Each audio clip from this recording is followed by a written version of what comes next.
one of the attempts of some senators to try to, or Congress people to try to have a little more oversight of this potentially runaway capabilities. You write, it was in 1955 that the then new Senator Mansfield, among others, attempted to get a law through the Congress that would establish a strong watchdog committee to oversee the CIA.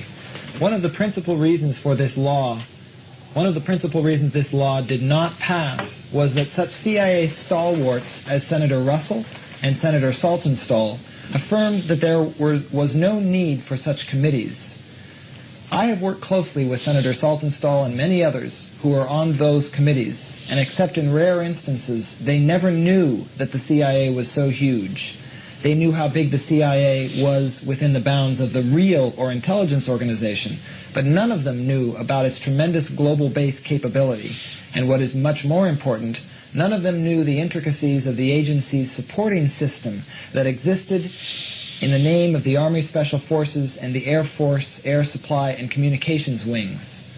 No one man or no one group of knowledgeable men have ever had the opportunity to see the whole picture. As I have heard Senator Saltonstall say, now don't tell me about that classified material. What I don't know won't hurt me.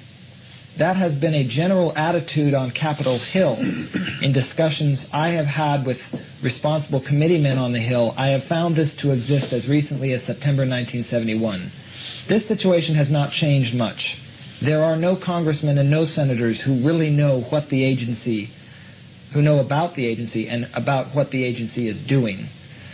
And I'd like you to discuss this crippling impact on the very essence of our constitutional form of government that is every day becoming more and more endemic because of elected officials betraying the responsibilities of their office when they indicate no desire whatsoever to be accurately appraised of classified material and its fundamental implications.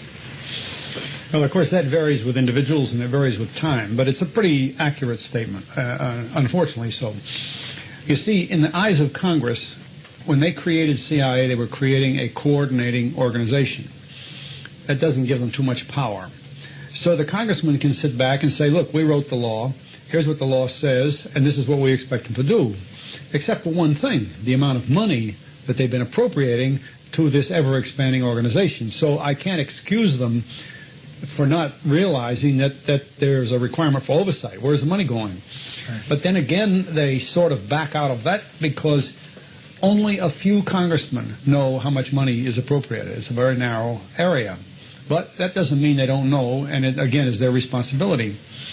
So they lean on the fact that, look, to control the CIA, we created an organization called the NSC. The President, the Vice President, the Secretary of State, and the Secretary of Defense. If they can't control that organization, you know, those are our top people, then what are you talking to us about? Say, it isn't Congress's job. And from that point of view, they're accurate. It is not up to the congressman to control the covert operations. It's up to the administration because they're the ones that direct it, at least by law. So you can make a case for both sides.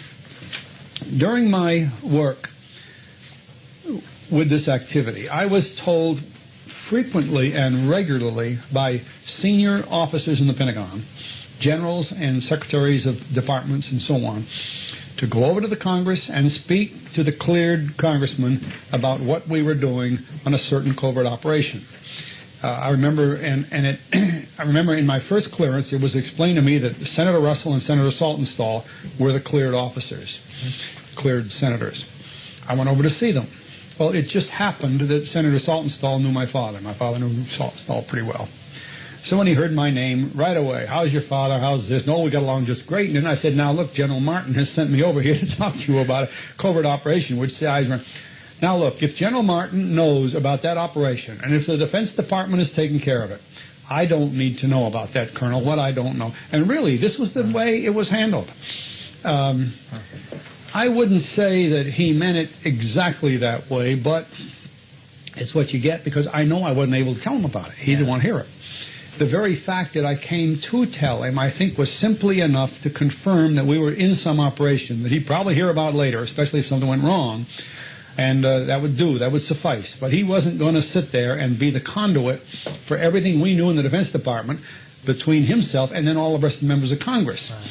He may have felt that if he told them about one operation, then they'd expect him to tell them about all of them, and that'd be bedlam for him too. But that's trying to make a case for him. Well, what I can report to you is that in my many, many visits, both to Saltonstall and Russell, and then a lot of others, that's just two I recall, the general feeling was that if the operation had been directed by the President, by the NSC, and if the Defense Department was supporting the CIA, then it must be all right, must be official. You can't read it any other way. I mean, they weren't joking about this. It's just they were saying, we've set the system up, it should work. But as you can see, it proliferated into things that they didn't know about. And now, again, with the Iran-Contra thing, you have Congress saying, look, we didn't know anything about that at all. And we have NSC saying we don't know anything about it at all. See, so it does get worse and worse when you try to run things that way. But that was my own experience with it. I could not brief senators. They would not listen to it.